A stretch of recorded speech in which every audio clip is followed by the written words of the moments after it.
Bienvenue sur la chaîne de la PPM. Dans cette vidéo, on va voir comment résoudre un système d'équations par combinaison. Tout d'abord, rappelons ce que c'est qu'un système d'équations. C'est tout simplement un ensemble d'équations comportant généralement plusieurs inconnus.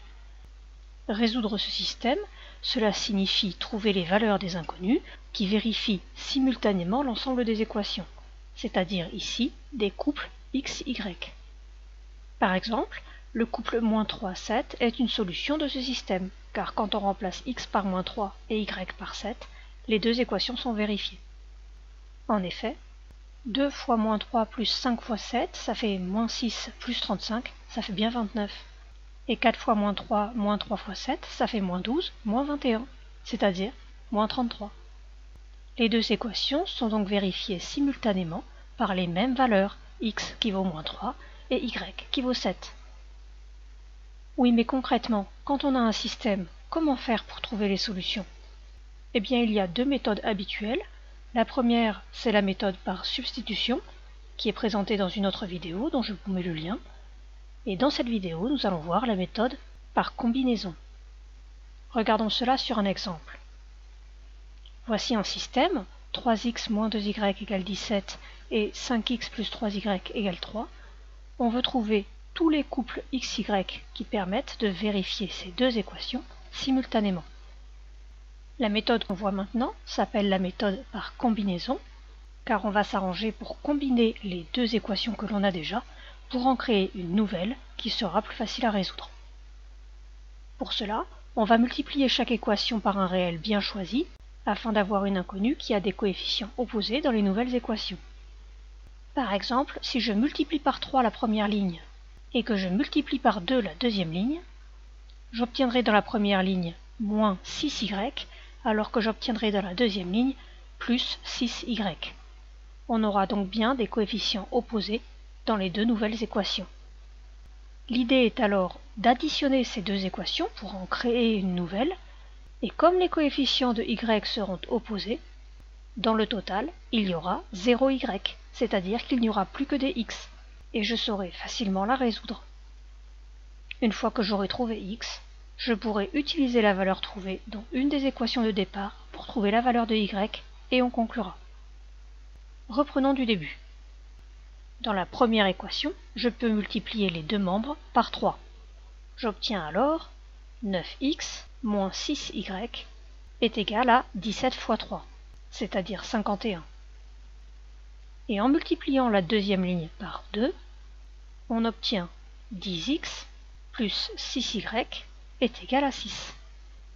Ici, j'ai choisi de multiplier par 3 la première ligne et par 2 la deuxième, en utilisant les coefficients de y.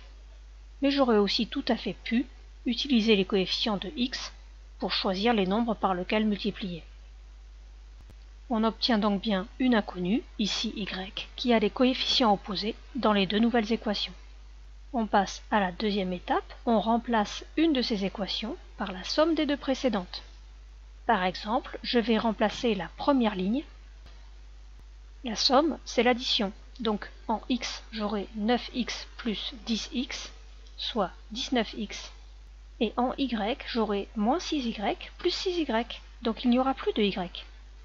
Dans le membre de droite, on obtient 51 plus 6, c'est-à-dire 57.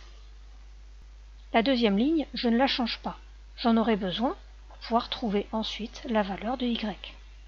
Je peux alors résoudre la première ligne, puisqu'il n'y a plus qu'une seule inconnue. 19x égale 57, cela signifie que x est égal à 57 divisé par 19, c'est-à-dire 3. Et par ailleurs, j'ai toujours que 10x plus 6y doit donner un résultat de 6. Mais puisque x vaut 3 dans la première équation, je peux dire qu'il doit aussi valoir 3 dans la deuxième équation. En effet, résoudre un système, c'est trouver les valeurs qui vérifient simultanément les deux équations. Je remplace donc x par 3 dans la deuxième équation, ce qui me donne 30 plus 6y égale 6. Je suis alors capable de résoudre la deuxième équation. Elle équivaut à 6y égale moins 24, c'est-à-dire à y égale moins 4. Le système S a donc une seule solution, qui est le couple 3 moins 4. Il faut bien mémoriser la méthode. D'abord, on multiplie les équations de départ par des nombres bien choisis afin d'avoir des coefficients opposés pour l'une des inconnues. Puis, on remplace l'une des équations par la somme des deux précédentes et on la résout. C'est là où on a trouvé que x était égal à 3. Ensuite, on remplace l'inconnu trouvé dans l'autre équation, c'est-à-dire que je remplace x par 3 dans l'autre équation, et je la résous. J'ai trouvé alors que y était égal à moins 4, et on conclut sur la ou les solutions éventuelles du système. Et maintenant, à vous de jouer. Essayez de résoudre par combinaison le système S, constitué des deux équations 6x moins 5y égale moins 2, et moins 7x plus 3y égale moins 9. Mettez la vidéo en pause, faites vos recherches, puis remettez la vidéo en route pour avoir vos réponses. Vous êtes prêts? On corrige. Dans la première étape, il s'agit de multiplier les deux équations, chacune par un réel bien choisi, pour avoir une inconnue qui a des coefficients opposés dans les nouvelles équations. Je peux choisir x ou y.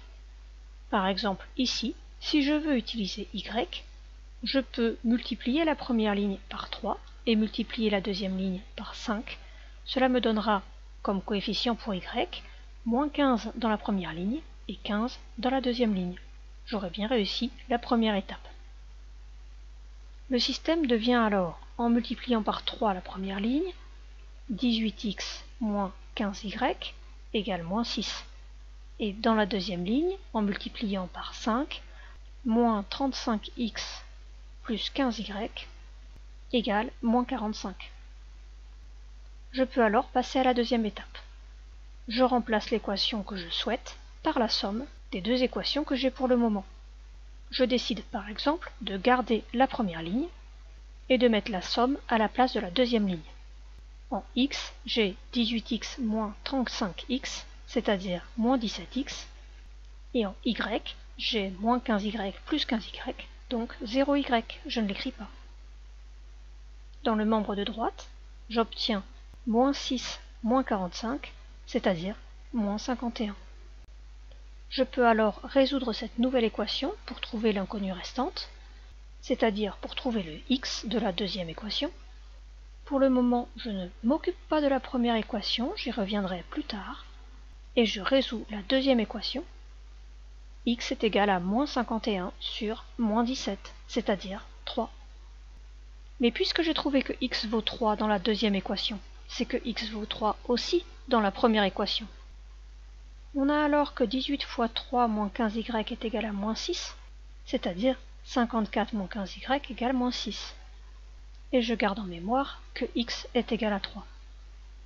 Il est alors très facile de résoudre l'équation de la première ligne. On obtient que moins 15y est égal à moins 60, c'est-à-dire que y égale 4. Le système S a une seule solution, qui est le couple 3, 4. Attention à bien mettre vos inconnus dans l'ordre, d'abord x, puis y. Et voilà, vous connaissez désormais la méthode par combinaison. De cette vidéo, on retiendra qu'un système d'équations est un ensemble d'équations contenant généralement plusieurs inconnus, et que résoudre ce système, c'est trouver les valeurs des inconnus qui vérifient simultanément l'ensemble des équations du système. On choisit la méthode par combinaison, de préférence lorsque aucune des inconnues n'a un coefficient égal à 1. Si jamais un des coefficients est égal à 1, on privilégiera souvent une résolution par substitution.